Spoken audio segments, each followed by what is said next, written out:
It started with a signal, a faint hum you could barely hear, lost in the static between TV channels late at night. A low buzz on the AM radio in those dead hours just before dawn. At first, no one paid it any mind, just atmospheric interference, right? But in the quiet, forgotten towns, scattered across Maine and Vermont, in those old houses perched on cliffs overlooking the vast, dark Atlantic, the signal was growing. It was becoming something more. Lavra Sanders, a radio technician in Portland, was the first to realize something was wrong. She was a professional, someone who understood the language of the airwaves.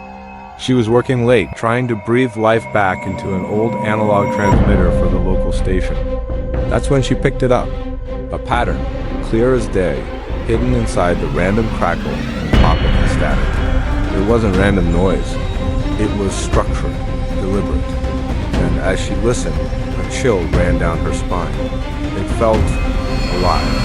Her first thought was that it was a prank. Some clever viral marketing campaign for a new movie or a band.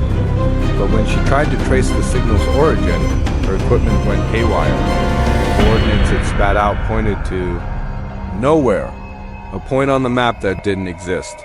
The frequencies it used were impossible, things that shouldn't even be broadcastable with current technology. That night, she couldn't leave. She was glued to her chair, headphones pressed tight against her ears, chasing the ghost in the machine. As the hours ticked by, the humming began to shift. It morphed into voices, faint, whispering voices, weaving in and out of the static. They whispered names. They whispered instructions. Fragmented phrases that made no sense, yet felt profoundly important. Come, follow, listen. Her hands started to shake. A primal fear, cold and sharp, gripped her. She tried to pull the headphones off to break the connection, but her muscles wouldn't obey. Her fingers were frozen in place. And then, the voice seemed to notice her panic. It focused on her. No, don't leave. The whisper was intimate, personal. It knew her. The next morning, the town was different. The change was subtle, but deeply unsettling. People walked with a strange, gliding gait, their eyes glazed over, staring at something that wasn't there. Conversations were looped, phrases repeating themselves without reason. Children on the playground, not playing, just standing, repeating the same word over and over with vacant smiles on their faces. Pets refused to eat. The birds in the trees were silent. It was as if the entire world was holding its breath, waiting. Lavra knew she had to investigate. The signal had left her coordinates, a breadcrumb trail into the unknown. She got in her car and drove, heading deep into the sprawling forests near Baxter State Park. The further she went, the older and more menacing the trees became. A thick, unnatural fog rolled in, swallowing the road. And all the while, the static on her car radio grew louder, more insistent. It led her to a small, hidden clearing. In the center stood an abandoned radio tower. It was a skeleton of rusted metal, leaning against the sky as if it were tired of waiting for what? Or for whom? The ground around the tower was scorched, blackened in strange, swirling patterns. They looked like symbols, an alien alphabet that made no sense, but stirred a disturbing sense of familiarity deep within her. She got out of the car, her notebook clutched in her hand like a talisman. The whispers were louder now. They weren't just in her headphones anymore. They were inside her mind, a constant murmuring chorus. Lavra, listen, you're part of this now. The very air around her seemed to vibrate with the signal. Her vision blurred at the edges. For a terrifying second, she thought she saw figure shadows standing at the edge of the clearing, motionless, just watching her. Their faces were blank voids. She blinked hard, and they were gone. She forced herself to enter the base of the tower.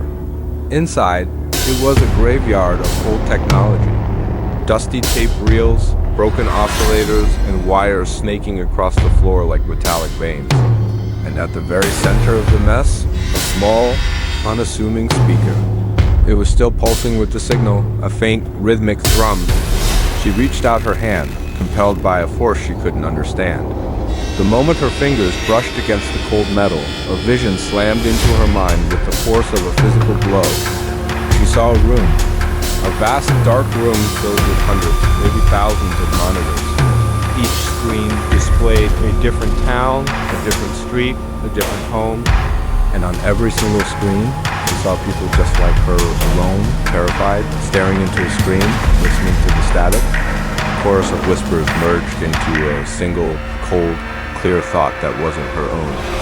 We are broadcasting, we are watching. Laura collapsed, falling to her knees on the dusty floor. The whispers were a symphony now. They spoke of everything. Names of people she'd never met, voices of the dead, promises of escape, promises of peace, but it all circled back to one terrifying theme: control, complete and total control. By the next morning, the towns across Maine were unrecognizable. The subtle changes had become absolute. People moved in a silent, coordinated drift, their faces utterly expressionless. The signal, static, was no longer confined to Laura's small corner of the world. It had spread. All across the Northeast, and across the entire country, signals flickered to life on televisions, phones, and car radios. An electronic plague. Laura tried to fight back. She tried to warn the authorities, calling every emergency number, every government agency, every news station she could think of. But the lines were dead. Or worse, the person on the other end would be silent for a moment before the familiar faint hum of the static began to bleed through the receiver. The signal was everywhere and nowhere. It had no origin that could be bombed, no owner that could be arrested, no end in sight. Weeks bled into a month. The few who remained unaffected, the lucky ones who hadn't listened too long, went into hiding. They whispered stories about the hummers or the static folk. They warned each other not to turn on the TV, not to listen to the radio. Those who did listen for too long simply vanished. Sometimes they were found days later, standing motionless in front of a static-filled screen, muttering incoherent fragments of the broadcast. Laura became an archivist of the apocalypse. She recorded everything she could, obsessively documenting every frequency, every pattern, every whispered word. Her notebooks filled with frantic scribbles. But with every day that passed, the voices grew louder, more demanding. They weren't just whispering anymore. They were speaking directly into her mind, telling her what to do, where to go, what to see. They were rewriting her thoughts. In a last desperate act of defiance, she tried to destroy the tower. She used fire, she used axes, she even managed to get her hands on some old explosives. But nothing worked. Every time the equipment was damaged, the signal would simply flicker and then return, stronger than before, as if it were feeding on her attempts to destroy it. And the whispers.